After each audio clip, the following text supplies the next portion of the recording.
छोटे से शहर में रघु नामक एक बड़ा व्यापारी रहता था। वह एक दयालु इंसान था। बहुत सारे लोग उसके घर आते जाते थे और सभी को उसकी मेहमानदारी पसंद थी।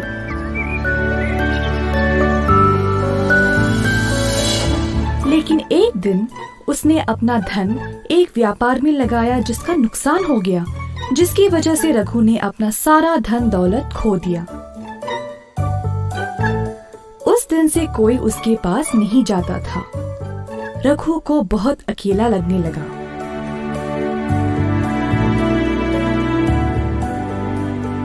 पैसों के बिना मेरा कोई महत्व है ही नहीं, ऐसे कैसे जीऊं मैं?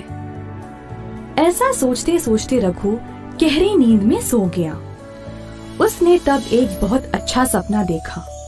सपने में एक साधु ने उससे बोला, ओ रघु, तुम बहुत ही अच्छे इंसान हो, मैं तुम्हारी सहायता करूंगा।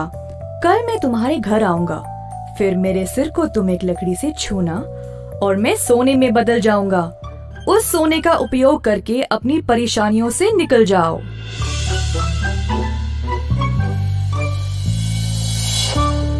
अगली सुबह जब रघु जाग गया तो उसे वो सपना याद रहा। सोच में पड़ गया कि ये सच होगा भी या नहीं। इसी दौरान कोई दरवाजे पर आया। रघु की पत्नी ने दरवाजा खोला और देखा कि नाई आया हुआ है।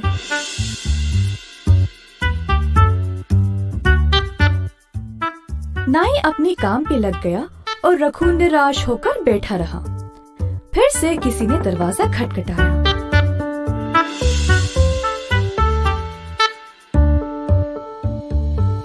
इस बार सच में एक साधु बाहर खड़ा था। रघु साधु को देखकर आश्चर्य रह गया।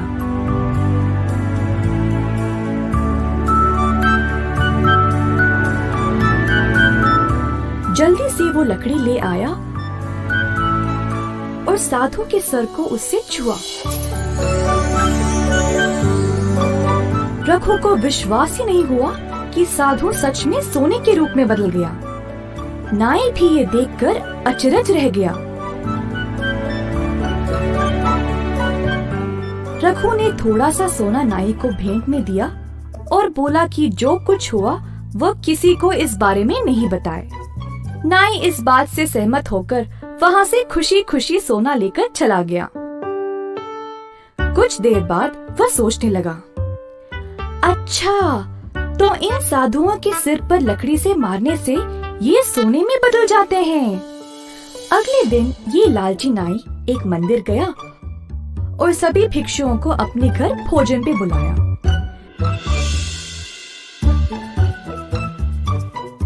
जब साधु उसके घर पहुँचे तो नाई ने सबको एक कमरे में बंद कर दिया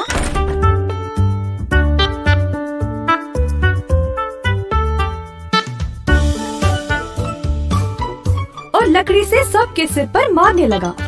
बेचारे भिक्षुओं को बहुत जोर की चोट लगी। जैसे तैसे करके सभी वहाँ से भाग गए और महाराज के पास चले गए नाई की शिकायत करने के लिए। महाराज ने सारी घटना सुनी और तुरंत नाई को महल पर आने का आदेश दिया।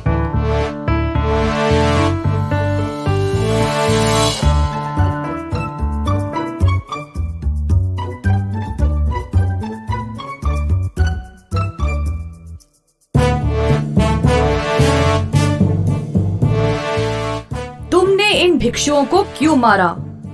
पूछा महाराज ने। जो कुछ नाई ने रघु के घर पर देखा उसने सब कुछ बताया। फिर महाराज ने रघु को भी उधर बुलाया और उससे भी यही सवाल किया। प्रणाम महाराज। जी हाँ, ये सच है कि वो साधु सोने में बदल गया, परंतु मैंने उसके सिर पर मारा नहीं।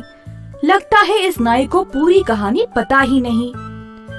रघु ने महाराज को सब कुछ बताया और उसके वो सपने के बारे में भी।